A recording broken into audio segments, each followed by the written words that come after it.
New York City. If only everything down there was really as peaceful as it looks from up here. Spider-Man the Animated Series, or as it was known in other territories as Spider-Man or the New Spider-Man, is a series that ran a total of 5 seasons, starting on November 19th, 1994 and ending on January 31st of 1998. It is of course based on the Marvel property of Spider-Man, and it is the second longest series based on a Marvel Comics character. The only one that pulls ahead is X-Men the Animated Series. And yes, the total number of episodes has been surpassed by the Ultimate Spider-Man, but Spider-Man the Animated Series did last a lot longer in its entire run. And this series was actually the 4th animated series in the Marvel Animated Universe. The ones that predate it are of course X-Men, Fantastic Four, and Iron Man. And this is the 4th cartoon series based on the character, which included 2 titles called Spider-Man, and the 3rd one which predates this one called Spider-Man and His Amazing Friends. Now at the time of the conception of this series, there was a very critical problem at Marvel.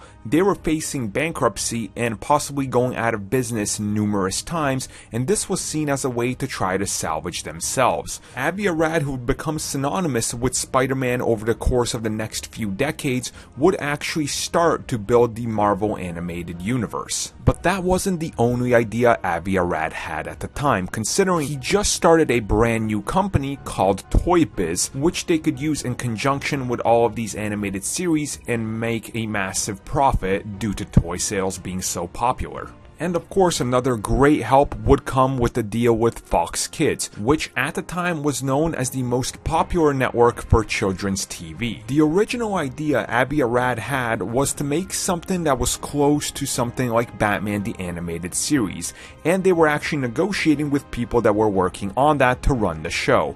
Unfortunately, it didn't go that way, and John Samper Jr. was brought on by Stan Lee.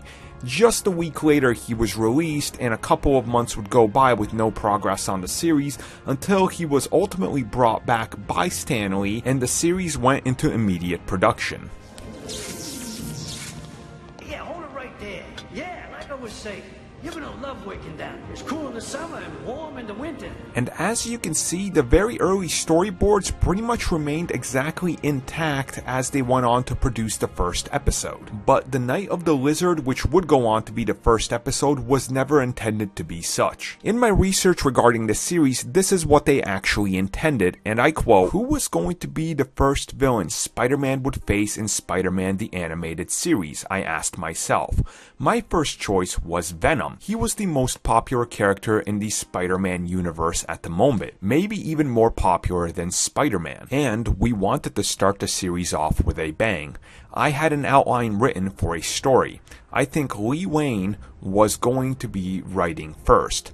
But then the more I thought about it, the more I decided that this was rushing things a bit. And then he goes on to say instead of going with that, he decided to use a simple villain, such as a Lizard, who he really enjoyed, but along with that, they could start planting the seeds to introduce Venom and other villains down the road. Once they decided the direction which they were going to go in, it was quite clear that they needed someone who, for political reason, due to some turmoil within Marvel, they would have trouble kind of accepting that he was the only one. So famous comic book writer and the creator of The Punisher of many characters, Gary Conway, was brought on. And they largely decided to stick close to canon, not altering many things that Stan Lee wrote, because no one could say, hey, we don't like this, because, well, Stan Lee wrote it. Now, once we get into this episode proper, this was actually not the first appearance of this version of Spider-Man. He actually appeared in an episode of X-Men called Child of Light, which aired just about 2 months before this,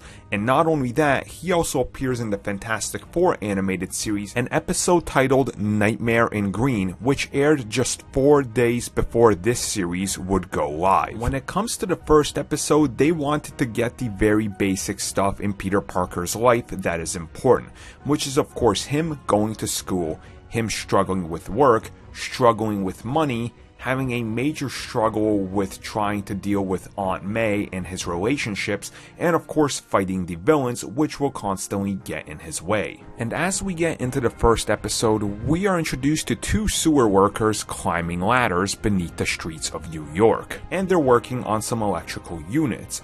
Unfortunately, they are confronted by the one and only Lizard. As the workers try and escape the sewers, one of them is pulled back while the second one gets into the van and starts driving erratically, which catches the attention of Spider-Man, who rescues him as the vehicle flies overboard into the Hudson River. Now after this, we get to transition over to the other part of the series, which is of course going to deal with Peter Parker and what he has to do on a daily basis, which is of course work at the Daily Bugle for J. Jonah Jameson. This is also where we're introduced to the character of Eddie Brock, who is of course in the near future going to become the character of Venom. And here they are told to get photos of the Lizard, and the first one to do so is going to get a $1,000 reward. First one to get a photo of the Lizard for my nightly news gets a $1,000 bonus. And after this, we're going to get introduced to a very important theme in Spider-Man's life, and that is of course responsibility. Because the first thing he thinks to do with $1,000 is exactly what anybody would do before life hits them in the face.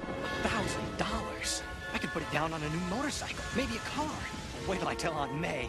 Now of course, Aunt May has problems of her own, stacks of bills that are past due, and the possibility of even more coming her way, and all Peter Parker could think was about himself. And this is of course important when it comes to Peter Parker, as the last time he thought about himself and tried to ignore someone important to him, that resulted in Uncle Ben's death. And after that, we're going to get introduced to another character who is Deborah Whitman, who also works alongside Peter Parker studying at the school. The two are on their way to the university discussing this footprint that Peter Parker has a picture of, but not just that, Kurt Connors himself, as they are both students of his. Once inside the school discussing this, Spidey's Spidey sense goes off as we realize that the Lizard is in Kurt Connors' office stealing some very important equipment. Now at this moment in time, Peter Parker starts to connect some of the pieces of the puzzle, and he remembers a time where him alongside Kurt Connors was working on using some lizard DNA to inject it into a mouse. This mouse would successfully grow its missing limb. Life signs all register normal, Dr. Connors.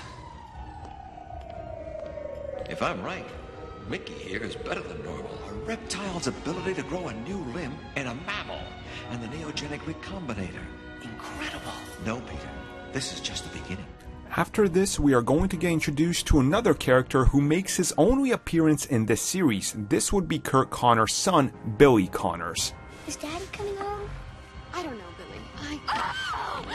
Stay away! Leave us alone! When Spider-Man shows up to question them regarding the whereabouts of Kurt Connors and what they know about the Lizard, unfortunately Eddie Brock is there as well, but it just so happens he is being attacked by the Lizard outside, which is going to bring us to a first confrontation between the Lizard and Spider-Man out in the open. And as Spider-Man is almost defeated, Billy screams out to his dad, and this is where we're going to get some backstory. Did I hear right? Did he say Daddy? Yes. Kurt called it the neogenic recombinator. He used it on himself as an experiment to make his arm grow again. But Eddie Brock, who's hiding outside in a bush, ends up hearing this. Lucky for everybody involved, Spider-Man is able to hear Eddie Brock running away, catches up to him, and ends up webbing him up. Hang loose, Brock. That webbing will melt in a couple of hours. You can't do this! I already have. I won't let you ruin Connor's life. Getting back to talk to the Connors family, Martha is now gone, as she's been abducted by the Lizard himself. And Spider-Man is going to go in pursuit, which means back down to the sewers. You don't find the Fantastic Four in a sewer. Or the Avengers. Never have I seen the Avengers in a sewer. In the sewers, he's able to find the missing worker from the beginning of the episode, who points him in the right direction. Hearing a scream from Martha, Spider-Man swings away, coming to her rescue, where we see that the Lizard, Kurt Connors, is now holding the recombinator, and he has a master plan. Connect the neogenic recombinator to these electrical conduits. Every man, woman, and child.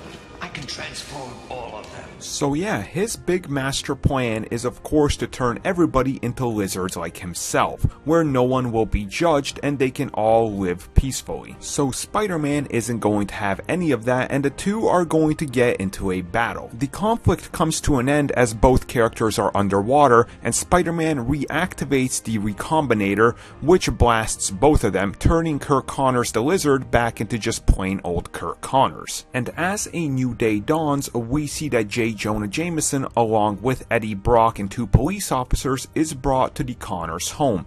Eddie Brock is adamant that he is going to reveal the Lizard in full flesh and blood. No need for a pathetic picture at the front of the newspaper. Bad news for Eddie, because Curt Connors just so happens to be the same person he was before the entire Lizard incident. After that, we go over to see Peter Parker with Aunt May, who finally has some more money due to Peter Parker giving her the $1,000 he got for the Spider-Man and Lizard fighting shot that we saw previously in the newspaper. And Aunt May is rather concerned that Peter would follow Spider-Man into the sewers to be able to get this picture, so she's going to go happily make him some food. The episode ends with Spider-Man swinging away into New York City looking for new adventures. This episode to me is very special, not just for the reason that it was the first one I ever saw, which it was also the second time I ever saw the Lizard, as the first time was one of the older series when I was much younger, and by default he became one of my favorite Spider-Man villains